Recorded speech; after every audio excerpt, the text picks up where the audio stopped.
જય શ્રી રામ વાલા વિદ્યાર્થી મિત્રો, આજે આપણે જોવા જઈ રહ્યા છીએ એકલવ્ય વ્યાસ ચેપ્ટર નંબર 1 ની અંદર વિઘટન પ્રક્રિયાના પ્રકાર. બહુ જ અગત્યનો મુદ્દો છે, ઇમ્પોર્ટન્ટ છે બેટા. કેમ કે જે ભણાવું છું તમને દરેકે દરેક વસ્તુ ક્યાંક ના ક્યાંક તમને ઇમ્પોર્ટન્ટ થવાની છે, બરાબર છે? તો ખૂબ જ ધ્યાનથી જોવાની છે અને સમજવાની પણ છે તમારે. ઓકે, તો વિઘટન પ્રક્રિયાના પ્રકારોમાં પહેલો જ પ્રકાર છે જેનું નામ છે ઉષ્મીય વિઘટન. જેનું નામ છે બેટા ઉષ્મીય વિઘટન. તો બેટા ઉષ્મીય વિઘટનનો મતલબ શું થાય તમને અહીં સમજાવી દઉં. સૌથી પહેલા તેની વ્યાખ્યા યાદ રહેવી જોઈએ. ઘણી વ્યાખ્યા તરીકે તમને તો તમારું મસ્ત એવું કામ થઈ ગયું છે. રેડી? કેવું કામ? તો કે ભાઈ ઉષ્માની હાજરીમાં થતા વિઘટન. ઉષ્માની હાજરીમાં થતા વિઘટન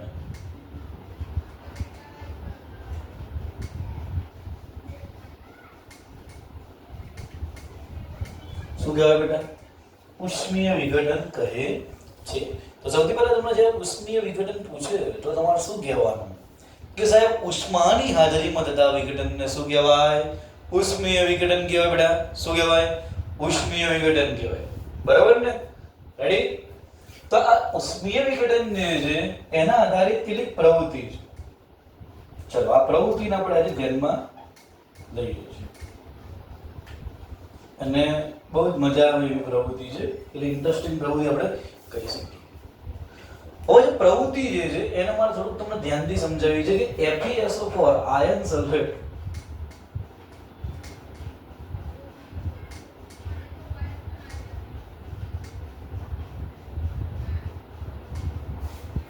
ને ગરમ કરતા આપણે મૂળ શું કીધું બેટા? ધ્યાન આપો. ઉષ્માની હાજરીમાં થતા વિઘટનને ઉષ્મીય વિઘટન કહેવાય. એનો મતલબ કે જે વિઘટનની ઘટનામાં આપણે ગરમ કરવું પડશે, એને પ્રક્રિયા થશે તો એવી પ્રક્રિયાઓ હશે બધી જ ઉષ્મીય વિઘટનનો બની જશે, મીન્સ કે આના અંદર આવશે. તો જ્યારે FeSO4 છે તો હું એને કામ કરું છું કે એક નાનકડી મીણબત્તી લઈ લઈએ આપણે, બરોબર છે? કે સાહેબ 5 રૂપિયાની મીણબત્તી આવે એમાં કેમ કંજુસાઈ કરો? આખી લો કે ના બેટા એટલી જરૂર નથી.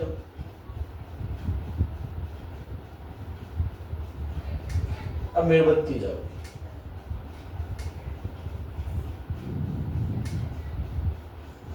તો જો હું આની અંદર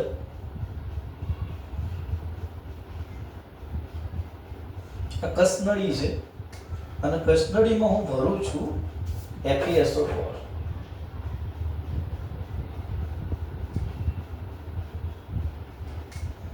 રેડી? જ્યારે આ FeSO4 કસનળીની અંદર હું ભરી દઉં છું બેટા અને મીણબત્તી વડે એને ગરમ કરું છું. લખી પણ દઉં એટલે તમને આઈડિયા આવે. FeSO4 ત્યારે આમાંથી ધુમાડા નીકળવાનું ચાલુ થઈ જશે. જે ધુમાડા નીકળે છે ને હકીકતમાં કોના હોય છે? તો SO2 and SO3 ના ધુમાડા. ધ્યાનથી, પ્રવૃત્તિ બહુ સમજવા જેવી છે. જો આ SO2 અને SO3 ના ધુમાડા છે એ ધુમાડા નીકળશે એટલે કે એ નિપજમાં ગતા રહ્યા કે પ્રક્રિયા થયા બાદ જે મળે છે, આ પ્રક્રિયા થઈ ગઈ છે ગરમ કરવાની અને ત્યારબાદ આપણને જે મળ્યું છે એટલે કે ધુમાડા મળ્યા એ નિપજમાં જશે. તો આની કંઈક રાસાયણિક પ્રક્રિયા જો તમારે લખવી હોય તો કંઈક આવી રીતે લખી શકાય કે સાહેબ આપણી જોડે FeSO4 તો છે, એને જો ગરમ કરીએ છીએ તો SO2 અને SO3 ના ધુમાડા તો નીકળવાના જ છે, સમજો. તો વધ્યું શું? તો વધશે બેટા Fe2O3. એટલે મસ્ત એવી પ્રક્રિયા આપણી ક્લિયર થઈ ગઈ.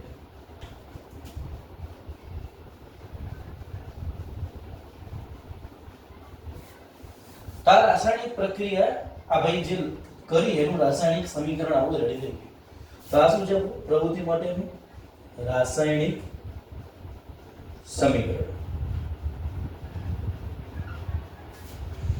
બહુ જ ઇન્ટરેસ્ટિંગ છે બેટા, ખબર પડે એવું છે, મજા આવે એવું છે, તો મોજે દરિયા કરવાના છે. તો આ થઈ ગઈ બેટા પહેલી પ્રવૃત્તિ, અને બહુ જ ઇમ્પોર્ટન્ટ પ્રવૃત્તિ છે આની અંદર કે ભાઈ આયર્ન સલ્ફેટને ગરમ કરવું. અને આયર્ન સલ્ફેટને જ્યારે ગરમ કરી બેટા ત્યારે SO2 અને SO3 ના ધુમાડા નીકળે છે, વધે છે શું તો Fe2O3, બરોબર, એને આયર્ન ઓક્સાઇડ કહેવાય, બરોબર છે. અને ક્યારેક થોડા ઉચ્ચ અભ્યાસમાં જશો તો એને હેમેટાઇટ પણ કહેવાશે. તો Fe2O3 ના નામ પણ હું લખી દઉં છું માત્ર જાણકારી માટે. શું કહેવાય? આયર્ન ઓક્સાઇડ,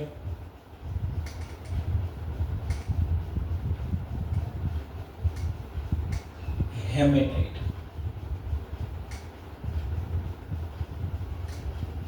બરોબર છે. પરંતુ આ ખાલી ઓવર સ્માર્ટ બનવા માટે, સ્માર્ટ બનવા માટે તો જરૂર નથી, કારણ કે આ માત્ર જાણકારી માટે છે.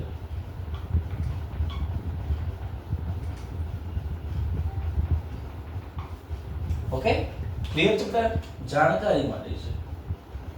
સો ડોન્ટ બી અગ્રીડ. બહુ ગુસ્સામાં તો બહુ ટેન્શન લેવાની જરૂર નથી, બરોબર છે. હવે આપણે વાત કરીશું બેટા બીજી પ્રવૃત્તિની. તો પ્રવૃત્તિ નંબર 2, પ્રવૃત્તિ નંબર 2 ની જ્યારે વાત કરીએ છીએ અન્ય, તો બીજી પ્રવૃત્તિ છે બેટા એની અંદર તમારે બધાએ લેડ નાઇટ્રેટને ગરમ કરવાનો છે.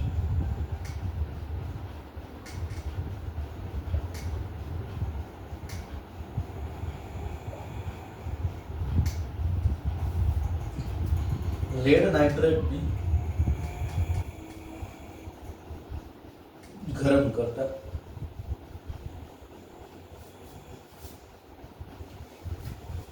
ચલો લેડ નાઇટ્રેટને ગરમ કરું છું. સેમ પ્રોસેસ ઉપરવાળી પ્રવૃત્તિની જેમ એક મીણબત્તી લઈ લઈએ. અરે વાહ, સમજી. આ મારું સ્પીકર થોડું પુષ્પા જેવું છે, સેટ પણ મન ઝૂકવા નહીં દેતો. કેમ? કેમ કે જેવો ઝૂક્યો સિટીમાં રાખો, ભાવ ઝૂકેગા નહીં સાલા. હા બસ એ વાત સારી. જેવો નીચે નમીએ તો સિટીમાં રાખો. જો તમે જોજો મારે તો આ વફાદાર સ્પીકર હોય, આટલું મસ્ત વફાદાર બોર્ડ હોય, પછી શિક્ષક બીજું જોઈએ શું?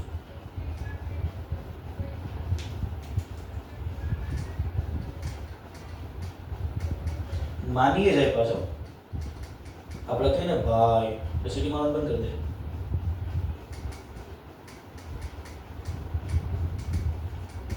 ભાઈ મીણબત્તી, અગરબત્તીની મોટી બેન, મીણબત્તી.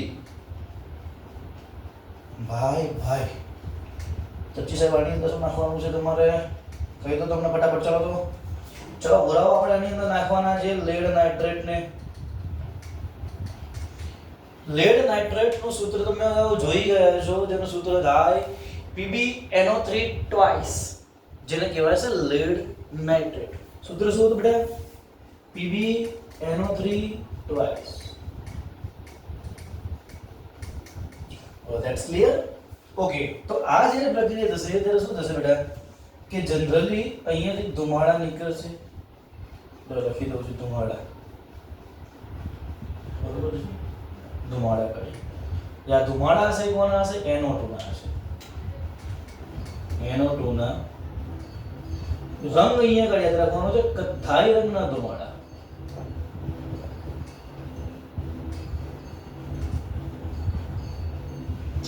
જ્યારે એક વસ્તુ તમને કહેતા હોઈએ ત્યારે ઇમ્પોર્ટન્ટ બહુ જ અગત્યનું બનતું હોય છે, અને એને તમારે ધ્યાનમાં લઈ લેવાનું છે, એટલે બહુ જ મસ્ત એવું તમારું કામ થઈ જવાનું છે. તો ચલો સમજાઈ દો બેટા કે લેડ નાઇટ્રેટ આપણે PbNO3 ટ્વાઇસ લીધું.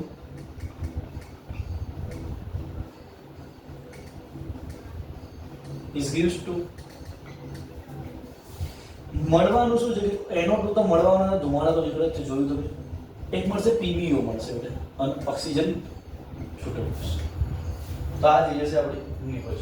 બરાબર છે? That's clear. ડન છે. અહીંયા હું 2 વડે ગુણી દઉં છું કે n અહીંયા આગળ 2 છે. 3 દુ 6, 2 દુ 4 ને 2 6. તને થઈ ગયું છે કમ્પ્લીટલી, કોઈ ઇશ્યુ છે નહીં. ઓકે, ડન છે બેટા. કોઈ તકલીફ બેટામાં નથી. પણ જનરલી તો એક ઓ રહી જાય છે ને. Okay 1 minute. અહીં 2 વડે જો ગુણી દઉં તો આ બાજુ 2 વડે ગુણવું પડે 4 થઈ જાય એટલે 4 જો બેટા હવે લગભગ થઈ ગઈ હા થઈ ગઈ બગડો કાઢી શકો બધી પ્રક્રિયા સંતુલિત થઈ ગઈ લેડ નાઇટ્રેટમાંથી લેડ ઓક્સાઇડ NO2 અને O2 છૂટો પડશે આ બંને પ્રવૃત્તિ બેટા કમ્પ્લીટ હશે તમને એવું આશા રાખીએ છીએ આગળ વાત કરવી છે મારે એક આના પછી જનરલી હું લેતો હોઉં છું વિદ્યુત વિઘટન બરોબર એનું બોર્ડ થોડુંક નાનું પડે એવું છે મર્યાદાના કારણે કે એમાં આખું મારું બોર્ડ જોઈશે બરોબર તો આપણે અત્યારે હાલ પહેલા જોઈ લઈએ છે પ્રકાશીય વિઘટન જેને આપણે જોઈશું ઉષ્મીય વિઘટન તો જોઈએ પ્રકાશીય વિઘટન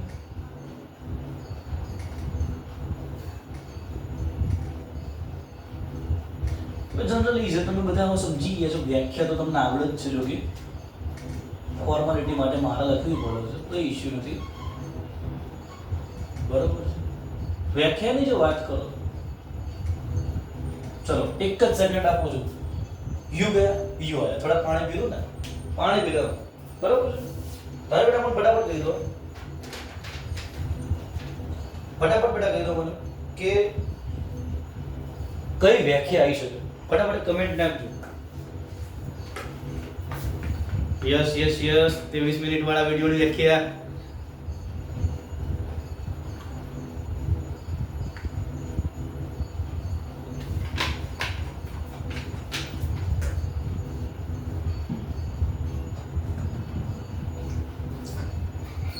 ચલો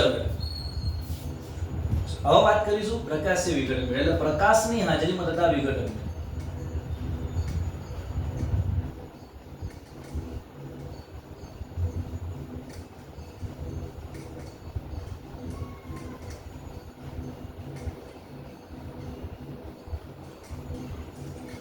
તો ચલો બેટા જસ્ટ ક્લેરિફાઈ ક્લિયર છે કમ્પ્લીટ છે પ્રકાશની હાજરીમાં થતા વિઘટનને આપણે શું કહીશું પ્રકાશીય વિઘટન ક્લિયર છે કમ્પ્લીટ છે ડન છે that's good you all are champion students ચલો બેટા શું કરીશું તો એક રકાબી જેવું પાત્ર લઉં છું બેટા કે જેની અંદર એક પદાર્થ આપણે લેવા જઈ રહ્યા છીએ આ પદાર્થ છે AgCl અથવા તો AgBr કયો પદાર્થ છે AgCl અથવા તો AgBr આ પદાર્થને જ્યારે સૂર્યપ્રકાશની હાજરીમાં દાદો હુરજ રે હેવો ગયો હે સુરત દાદા જ્યારે ઉગવાના છે ત્યારે સુરત દાદાની હાજરીમાં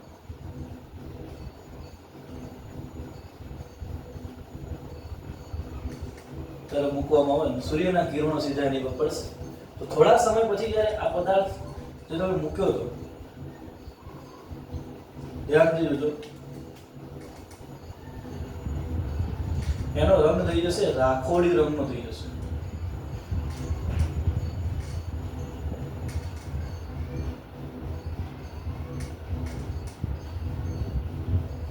પદાર્થ કયા રંગનો થશે રાખોડી રંગનો થશે બસ આ જ છે પ્રકાર છે વિઘટન કે રંગની અંદર એને મસ્ત એવું પરિવર્તન કર્યું તો પ્રક્રિયા તમારે લખવી કેમ લખાય કે સાહેબ 2AgCl is gives to 2Ag plus Cl એટલે જો AgBr લઈએ તો 2AgBr is equal to 2Ag plus Br બરાબર એટલે બંને રાસાયણિક સમીકરણોને ધ્યાનમાં રાખીશું રાસાયણિક સમીકરણ ઓકે તેના પર આ વસ્તુ તમને મસ્ત એવી ક્લિયર થઈ ગઈ છે રાસાયણિક સમીકરણ હવે તમને એક મસ્ત બીજો પણ હેતુલક્ષી કહી દઉં કે AgCl અને AgBr નો ઉપયોગ તો આ બંને જે છે એનો ઉપયોગ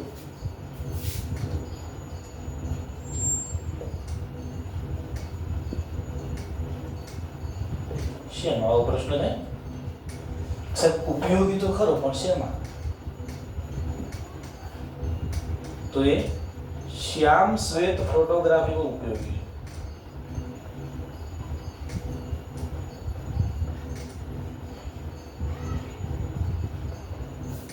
તો AgCl અને AgBr એ શ્યામ શ્વેત ફોટોગ્રાફીમાં ઉપયોગી છે. તો આ હતું ઉષ્ણીય વિઘટન, ધનાત્મક પ્રકાશીય વિઘટન. તો બંને વિઘટનની ઘટના એકદમ સરળ હતી, ઈઝી હતી, એની પ્રવૃત્તિઓ પણ હતી અને પ્રવૃત્તિઓ તમે બધાએ જોઈ.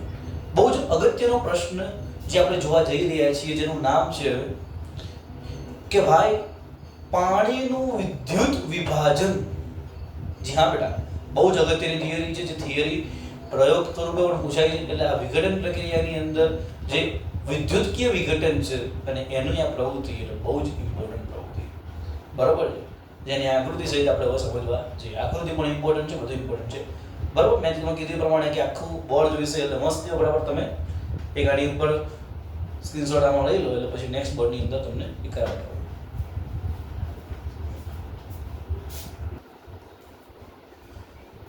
સવાસ બેટા, હવે આપણે જોઈએ છે વિદ્યુત વિભાજન, પણ કોનું? પાણીનું. એની પહેલા વિદ્યુતકીય વિઘટનની વાત કરી દઈએ.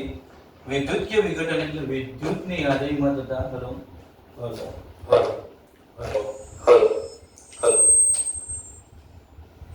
વિદ્યુતની હાજરીમાં થતા વિઘટન આપણે શું કરીશું? વિદ્યુતીય વિઘટન. શું કહેવાય? વિદ્યુતીય વિઘટન, બરાબર છે. પાણીનું વિદ્યુત વિભાજન બેટા બહુ જ મોસ્ટ આઈએમપી થિયરી છે, ધ્યાનથી. ચલો તો મેં અહીંયા લખી એટલા માટે લખી તમારો ટાઈમ બગડે નહીં, બરાબર છે. બને એટલું આપણે ઝડપથી કામ કરીએ એટલે આકૃતિ દોરતા પણ તમે સમજી શકો છો કે મિનિમમ 5-7 મિનિટ જેવું થાય, બરાબર છે. તો બેટા આકૃતિ બહુ જ મસ્ત છે અને આ રીતે ક્લિયરલી દોરવાની છે. દરેકે દરેક મુદ્દા તમને ખબર પડે, દરેક જગ્યાએ શું વસ્તુ તમે લો છો એ તમને આઈડિયા આવે, બરાબર છે. એ પ્રમાણે તમારે આકૃતિ દોરવાની રહે. ચલો જો, સૌપ્રથમ તમારે આકૃતિમાં દર્શાવ્યા પ્રમાણે ગોઠવણી કરવાની. આકૃતિમાં દર્શાવ્યા પ્રમાણે તમે એક વખત ગોઠવણી કરી દો, ધેન આફ્ટર તમારે શું કરવાનું? તમને ઝડપથી આખી પ્રવૃત્તિ પહેલા સમજાવી દઉં અને પછી આપણે આગળ વાત કરીએ. એક બીકર છે કાચનું કે જેમાં વચ્ચે નીચે હોલ પાડવાના છે અને હોલ પાડી ત્યાં આગળ આપણે કાર્બનના સળિયા, તારી કઈ 2 સળિયા મૂકી દેવાના છે. મૂકી દીધા? નીચે અહીંયા બોજ મારી દેવાનો છે રબરનો, જેથી કરીને ફિટ રહે, હલી ના જાય. હવે સળિયા જે પાણીમાં ડૂબાય ને ત્યાં સુધી આપણે પાણી પર દેવાનું છે. શું કરવાનું છે?